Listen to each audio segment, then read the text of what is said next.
జీపీసీసీ chief Mahesh Kumar Goud కు జాగృతి అధ్యక్షురాలు కవిత counter ఇచ్చారు. తాను కాంగ్రెస్ పార్టీలోనికి వెళ్తాననడం అవాస్తవమని అన్నారు. తనను కాంగ్రెస్ లోనికి రానివ్వనని మహేష్ కుమార్ గౌడ్ అంటున్నారు. ఆయన వస్తే జాగృతిలోనికి ఆహ్వానిస్తానని అన్నారు కవిత. మహేష్ గౌడ్ కు మంచి పదవి ఇస్తానని కూడా ఎద్దేవా చేశారు ఆమె. వచ్చే ఎన్నికల్లో కాంగ్రెస్ పార్టీ ఓడిపోతోందని జోషిన్ చెప్పారు. వచ్చే ఎన్నికల్లో జాగృతి అధికారంలోకి వస్తుందని ధీమా వ్యక్తం చేశారు. మహేష్ కుమార్ గౌడ్ గారు చిట్ చాట్లో చెప్పిరని విన్నా. నేను స్వయంగా ఆయన బయట అయితే చూడలేదు. అదేందో నేను కాంగ్రెస్లోకి వస్తా అంటే ఆయన వద్దన్నాడట. నేను మహేష్ అన్నని చెప్తున్నా, అన్న కాంగ్రెస్లో ఏం లేదు, అది లూజింగ్ పార్టీ, ఓడిపోయే పార్టీ. నెక్స్ట్ టైం కాంగ్రెస్ రాదు తెలంగాణలో. నెక్స్ట్ టైం తెలంగాణలో మా జాగృతి పార్టీ గెలుస్తుంది.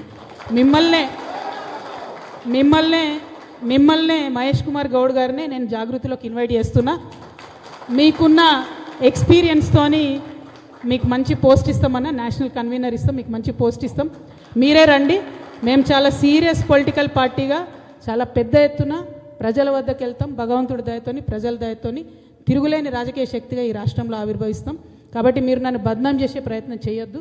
నేను వస్తాను కాంగ్రెస్ పార్టీలోకి మీకు చెప్పడం, మీరు వద్దనడం, ఇవన్నీ మీకు కలవడ్డది కావచ్చు అన్న. ఏమనుకోవద్దు, ఎవరికైనా చూపించుకోరు, జర బొట్టు గిట్టు పెట్టించుకోరు. నా రిక్వెస్ట్ ఏంటంటే ఇటువంటి ప్రయత్నాలతోని నా వ్యక్తిత్వాన్ని దెబ్బతీసే ప్రయత్నం చేయొద్దు. మేము మంచిగా మా పార్టీ తయారు చేసుకుంటున్నాం, విధి విధాలు తయారు చేసుకుంటున్నాం, కమిటీలు వేసుకున్నాం, కొంచెం జోరుదారు తయారీలు ఉన్నాం మేము. అంతేగాని ఎవరి కోసం వెయిట్ చేస్తలేం. సమయం వచ్చినప్పుడు ఖచ్చితంగా ముందడుగేస్తాం, సమయం సందర్భాన్ని బట్టి ముందుకెళ్తాం. ఇటువంటి ప్రయత్నాలు చేయొద్దని కాంగ్రెస్ పార్టీ